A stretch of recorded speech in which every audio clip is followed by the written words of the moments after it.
Assalamualaikum warahmatullahi wabarakatuh.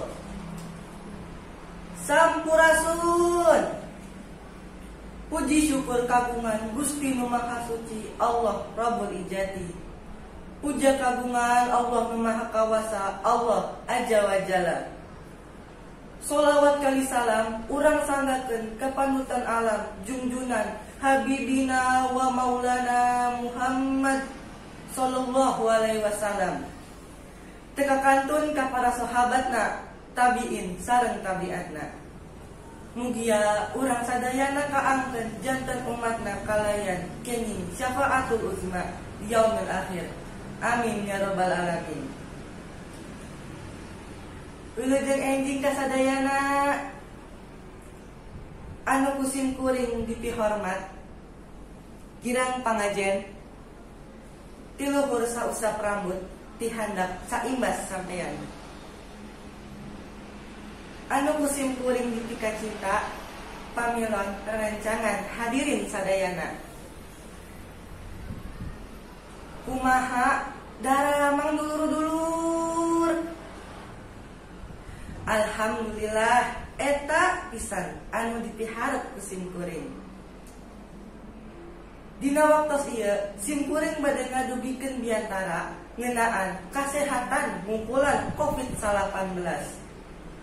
COVID-19 mangrupa panyakit anu nyerang pernapasan manusia. Virus corona mimiti kapendak di Wuhan nyaeta negara Cina. Anu kajangkit virus corona tiasa ngalaman muriang, batuk, tedamang sareng sesak napas. Virus corona nyebabkan pneumonia sareng kegagalan multi organ. Girang pangajen anu kusim kuring dipihormat, para pamilan rencangan hadirin sadayana anu dipika cinta. Aya sababaraha cara anu efektif dikenyegah katularan virus corona. Kahiji, umbah panangan ku sabun. 2, nganggo masker unggal dinten.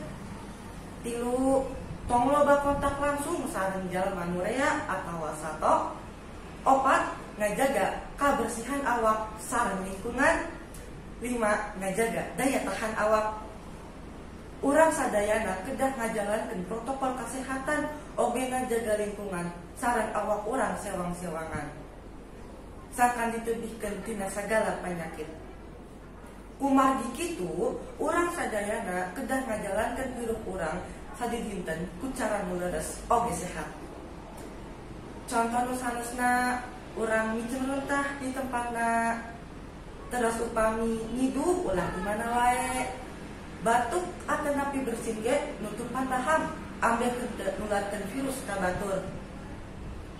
Urang kedah micinta karena kebersihan diri urang oge sewang-sewangan sangkan hate urang ge suci sareng bersih. Hal ieu kaunggal dina Quran surat Al-Baqarah ayat 222. Anu eusina saestuna Allah Subhanahu wa taala mikaresep ka jalma-jalma anu tobat sareng mikanyaah ka jalma-jalma anu nyucikeun diri. Saluyu sareng hadis diriwayatkeun Imam Bukhari Muslim. Ana zufatu minal iman, hartosna kabersihan sebagian tina iman. Terus kumaha saumpama hoyong bersihan kotor rohani, carana nyaeta urang kudu ningkatkeun keimanan sareng katakwaan ibadah ka Allah Subhanahu wa taala. Tapi kudu inget sehat teh sanes saungkul bersih hungkul. Tapi urang kedah ngagerakeun jasmani urang, mantap ngajak-jakan diri urang oge sewang-sewangan. Misalna rajin olahraga. Mudah-mudahan Allah Subhanahu wa taala nantayungan urang sadayana tina penyakit COVID-19. Amin ya rabbal alamin. Rupina sakitu anu kapihatur dina ieu biantara. Hapunten anu kasuhun bilih aya basa mikirang merenah. Mugia cukup lumun ngahapunten. Tutus langkung kepanghalang bobot sapanan carang sapakan bobot pangayon timbang karaju. Hatur nuhun sagala perhatosana.